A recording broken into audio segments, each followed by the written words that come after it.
প্রিয়দর্শন এমন একজন সফল ডিরেক্টর যিনি নিজের মুভিরই রিমেক বানিয়ে সব থেকে বেশি সফল হয়েছেন। হ্যাঁ, সাউথের মুভির রিমেক বানিয়েছেন হিন্দিতে এবং সেই ছবিগুলো ভীষণভাবে সফল, যার মধ্যে হেরাফেরি আছে, হালচাল আছে, উম, ভুল ভুলাইয়া আছে, চুপ চুপকে আছে, এরকম অনেক ছবি আছে যেগুলো তিনি আগে সাউথে বানিয়েছিলেন এবং সেগুলোর হিন্দি রিমেকে বানিয়েছে পরবর্তীকালে এবং সেগুলো ব্লকবাস্টার হিট হয়েছে।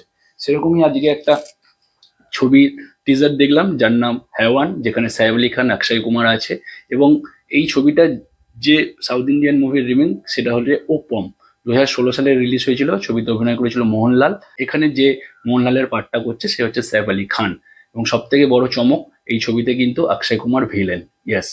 আর একটা চমক হচ্ছে এই ছবিতে কিন্তু সাইফ আলি খান একজন অন্ধের চরিত্রে অভিনয় করছে, ব্লাইন্ড ম্যান, যেটা দেখার সব থেকে ইন্টারেস্টিং যে ওপ্পম বলে যে মুভিটা রিলিজ হয়েছিল 2000 সালে, সেটাও কিন্তু ব্লকবাস্টার হয়েছিল এবং আশা করছি এই হেওয়ান মুভিটাও ব্লকবাস্টার হবে, কারণ অক্ষয় কুমার অনেকদিন পর ভিলেনের ক্যারেক্টারে আসছে এবং যার সাথে সাইফ আলি খান। এই যুগলবন্দি 90s অনেকবার দেখা গেছে, বহুদিন পর এই যুগলবন্দিকে আবার দেখতে পাবো হেওয়ান মুভিতে।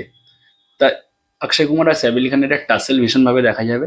মোহনলালও কিন্তু ওপ্পম মুভিতে অন্ধই ছিল। আচ্ছা, গল্পটা সেইভাবে বলছি না, কারণ গল্পটা অলরেডি ইউটিউবে ওপ্পমের হিন্দি ভার্সনে পেয়ে যাবেন।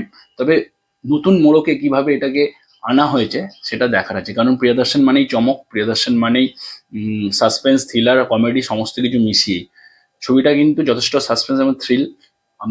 আপনারা যদি চান ওপ্পমটা ইউটিউবে গিয়ে দেখতে পারেন, যথেষ্ট ভালো ছবি। আশা করছি এই ছবিটাও ব্লকবাস্টার হবে, কারণ অনেকদিন পর সাইফ আলি খান এবং অক্ষয় কুমার দুজনকে একসাথে দেখতে পাবো। বাই, আমি দিব্যেন্দু, আমার চ্যানেল দ্য লাস্ট কাট থেকে। টাটা।